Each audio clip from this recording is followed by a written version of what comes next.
There is a quote, "Activism is your rent for being on the planet." I really feel very strongly that it's our responsibility to really reach out and support each other as a community.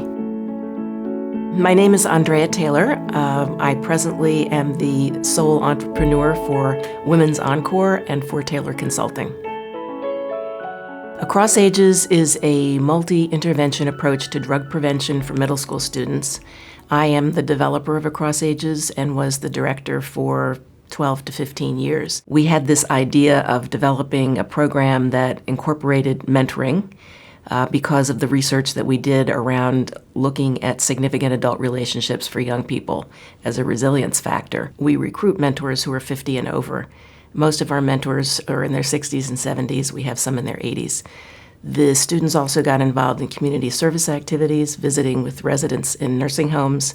They participated in a life skills training program, and we had monthly activities for family members and siblings. This really gave me a chance to bring together my interest in older adults and my experience in working as a school teacher, and really bringing these two generations together for mutual benefit.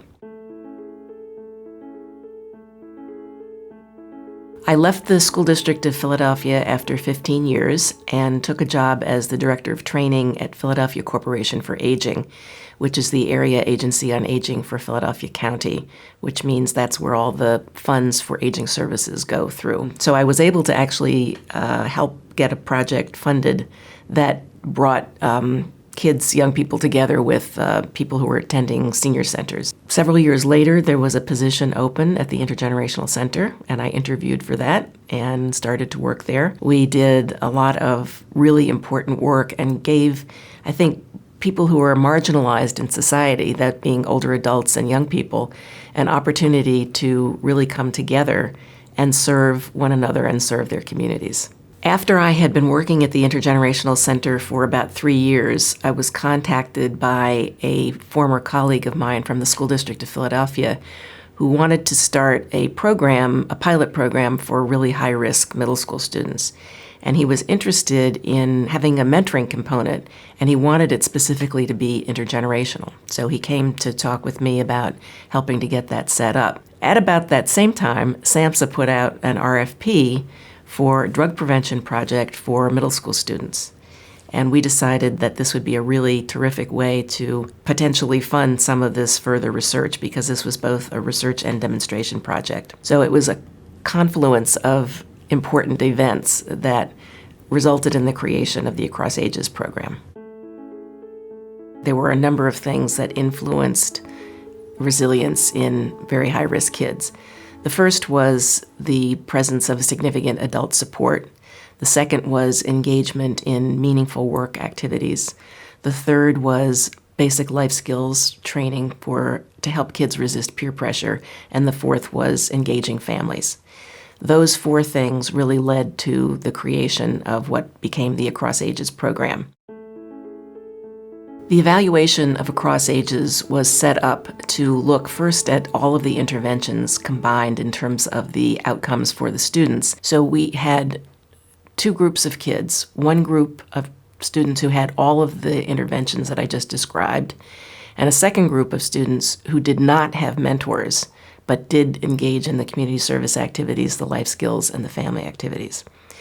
What we found out was that all the kids who were in Across Ages had statistically significant positive results. We found, however, that the students who had mentors did better. We were seeing significant results, specifically in the area of increased school attendance, decreased school suspensions, decreased substance use, increased self-esteem. There are several things that are important for potential replicators to consider if they want to implement Across Ages.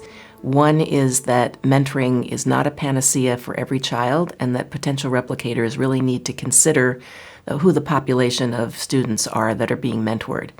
The second thing that I have learned is that mentors do not beat a path to your door. They may not be readily available, so it's important to assess the potential pool of mentors and also to think very carefully about the types of recruitment messages that you use to get them. The third thing is that it's very important to use evidence-based practices in terms of developing your mentoring program. Over the years, there have been approximately 90 replications of the Across Ages program, and I've done the training for pretty much all of them. So it's really been a very enlightening and humbling experience for me. I've traveled all over the country, and I've really experienced a couple of things. One is that people who go into this line of work are incredibly dedicated.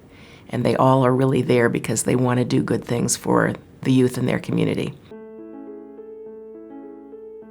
I think what Across Ages has contributed to the research on prevention and the research on mentoring is the fact that significant adult relationships really do have an impact on young people. And that with that kind of guidance and support, it helps them not only to avoid substance use, but all of the other challenges that occur for many young people. I think that the idea of older adults as mentors is something that people really hadn't thought much about and is now at least a part of the conversation at some level. There are mentors and young people who to this day, 20-something years later, are still together in one way or another. I mean, that is really quite remarkable, and I think it really speaks to a lot of the work that we did in the very beginning about nurturing the relationships, but just also how powerful that bond can be between people. And I think when given the opportunity to have a voice and to step up, people will do it. They just have to be asked.